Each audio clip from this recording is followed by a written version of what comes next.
Hello नमस्कार साथियों, स्वागत है आप सभी का। हम सभी पढ़ रहे हैं यूपी टीजीटी पीजीटी हिंदी विषय में जो संस्कृत साहित्य से प्रश्न बनते हैं उन सभी प्रश्नों को सरलता पूर्वक करने के लिए हम सभी पहले महत्वपूर्ण तथ्यों को पढ़ रहे हैं। और आज इसमें हम भवभूति के विषय में पढ़ेंगे। भवभूति से बनने वाले जो भी प्रश्न हैं जिससे हम उन्हें आसानी से कर पाएँ। इसके पहले भी जो है कई रचनाकार और उनकी रचनाओं को देखा गया है, उनसे महत्वपूर्ण तथ्यों को जो है समझा गया है।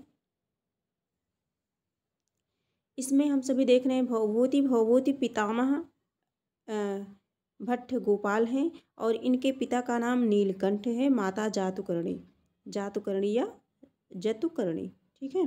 भवभूति का जो मूल नाम है वो श्रीकंठ या भट्ट श्रीकंठ था। भवभूति का मूल नाम श्रीकंठ या भट्ट श्रीकंठ है और इनके जो गुरु हैं ज्ञाननिधि कुमारिल भट्ट। तो कभी कभी इनसे प्रश्न बनता है, इसलिए इन्हें ध्यान में रखना जरूरी है। भवभूति का दार्शनिक नाम, अगर इनके दार्शनिक नाम की बात की जाए तो अम्बुदर है, अंबिकाचार्य या उम्बेक।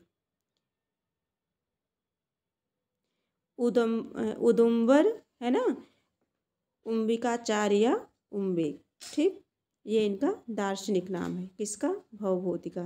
भवभूति का। जन्म स्थान इनका दक्षिण भारत में पदमपुर नगर में। जन्म स्थान कहाँ है? दक्षिण भारत में पदमपुर नगर में।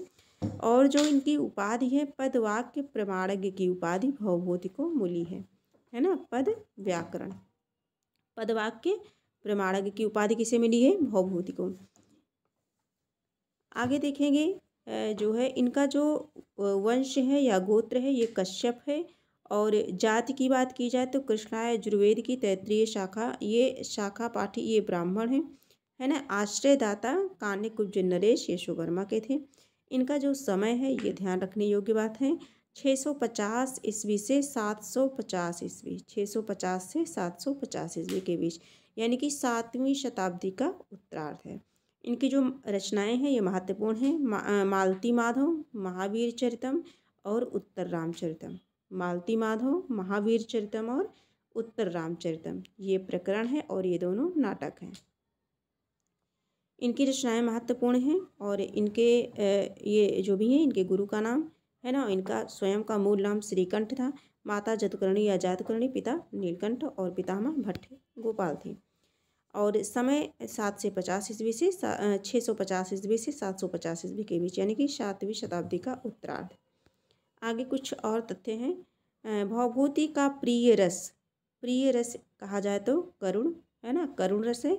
और भवभूति की जो रीति है वो क्या है? गौड़ी रीति है। उत्तर रामचरितम में गौड़ी और वैदर्भी रीति का समन्वय मिलता है।